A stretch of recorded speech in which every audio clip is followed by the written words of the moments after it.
Like this, we have to be smart. We have to use our power wisely, and we have to avoid the mistakes of the past. American military power is unmatched, but this can't be America's fight alone. And the best way to defeat a group like ISIL isn't by sending a large number of American combat forces to wage a ground war in the heart of the Middle East. That wouldn't serve our interests. In fact, it would only risk fueling extremism even more.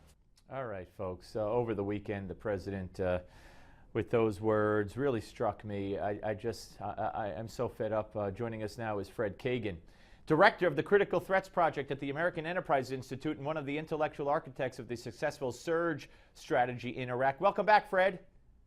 Hey, good to be back with you. Well, thank you. All right. I don't know if that struck you, if you heard that over the weekend. I'm sure you did. But when I heard that, basically saying if we act too vigilantly, if we use all our assets, not that we don't want to put boots on the ground because we don't want to suffer the consequences, we don't want to spill the blood, etc. But hey, if we're too successful, our enemy won't like it, and there's only going to become more of our enemy. I've never heard anything like this. Well, I actually have heard that because that was the argument that was used consistently from 2003 to 2006, ironically, by the Bush administration, arguing against proposals to send more forces into Iraq. And the funny thing is that when they actually did that in 2007, it turned out that when you send enough force to work with the locals against these terrible groups and gain their trust, you don't further inflame them, you actually help them solve the problem. So, okay, so this was a Bush, also a Bush philosophy, if you will? Well, it is. And I mean, I have to say that the degree to which President Obama is sort of unconsciously repeating I assume it's unconscious, that both the mistakes and a lot of the rhetoric that the Bush administration was using during the years in which it was failing in Iraq is kind of remarkable, considering that I'm pretty sure that his intention is to do the opposite of what the Bush administration did.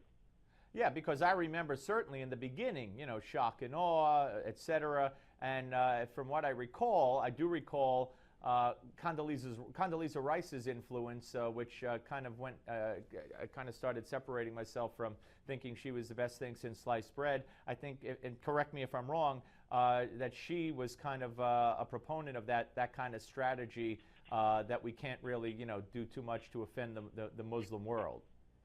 Well, she wasn't the principal proponent of that, and she actually started to turn around on that at the end of 2005. But Don Rumsfeld, this was his approach. General George Casey, this was his approach. General John Abizaid, this was his approach, and it made a sense up to a point, because obviously, if you go in and you have too heavy a footprint and you kill a lot of people and stuff, you'll make a lot of enemies, and you do pay a certain price in terms of support for having foreign troops present in someone else's country. That's rational. The thing that was missing from all of that is that when you're trying to help people who are threatened by an incredibly lethal, vicious, and well-organized enemy, you have to help protect them before you can actually expect them to work with you and pursue common interests. And that's what we weren't doing enough until 2007, and it's what we're not doing now, and what the president is saying that he never wants to do.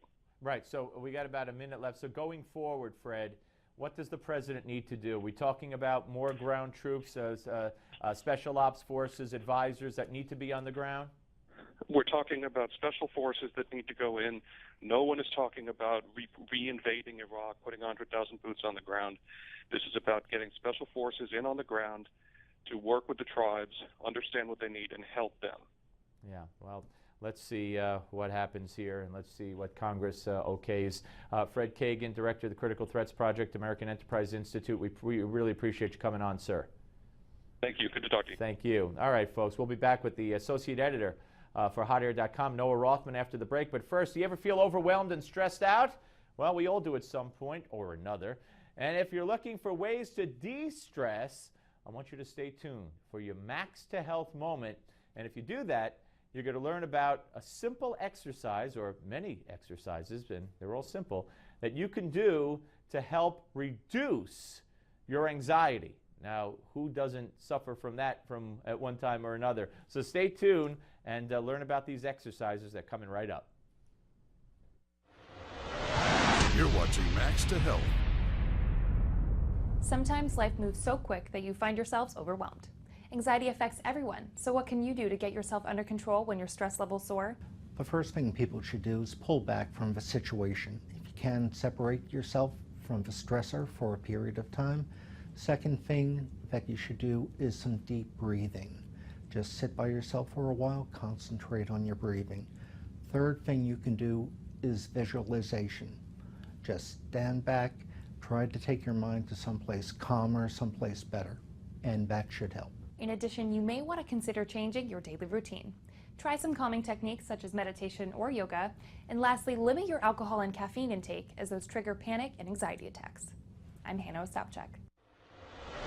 Get more health news at newsmaxhealth.com.